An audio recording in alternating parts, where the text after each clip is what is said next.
Hi, welcome to Adobe Hacks, and today we're going to go through how to make a double exposure on Photoshop. So we're going to start with our base image and unlock that by double clicking on the layer and then OK.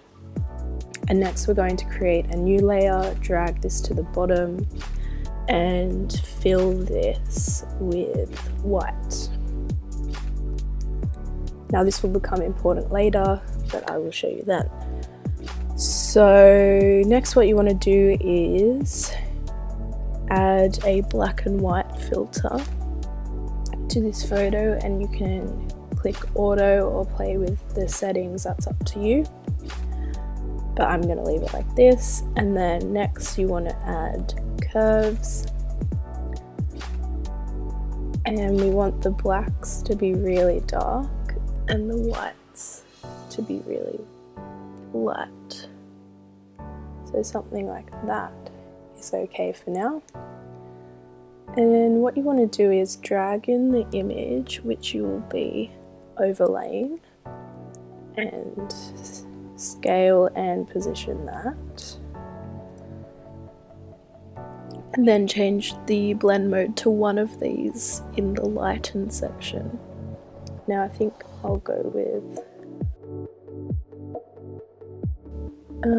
screen, or lighter color is usually what I go with. And then you can already see the double exposure effect here, but as you can see it's also in the background a little bit. So what you can do to fix that is create a mask and then just paint all the sections that you don't want seen. And then this is why the white background that we added earlier becomes important, because without it, I'll just show you quickly, without it you've just got the top image over the whole thing. Okay, and if that looks a little bit rough, what you can do is go filter, blur, and use any of these really, but this one works quite well. It just blurs up the mask, and just make sure you've got the mask selected when you do that, otherwise it will blur the actual photograph. Now that's pretty much the finished effect, but what you can do is just move this around until you're happy with it.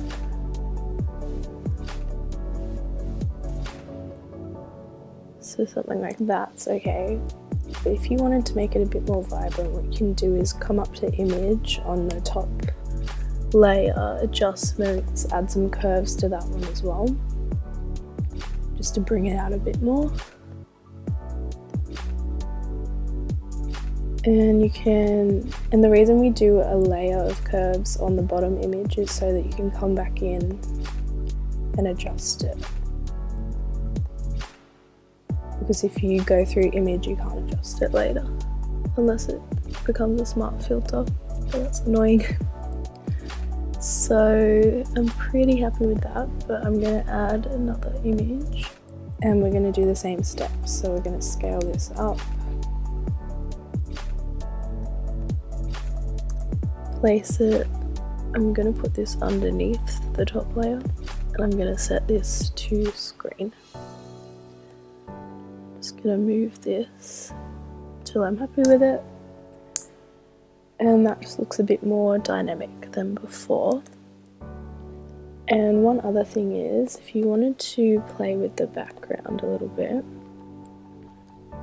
the basic principle of this is anything dark will be showing the top images and anything light will be not shown. So if you wanted to add a bit of a gradient to the background, it'll give that sort of effect. So all the dark areas are showing through and the light areas are not.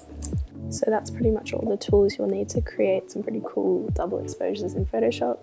Please don't hesitate to tweet me at HacksAdobe or comment links to any that you've created yourself. I'd love to see what you guys do with it. Thank you.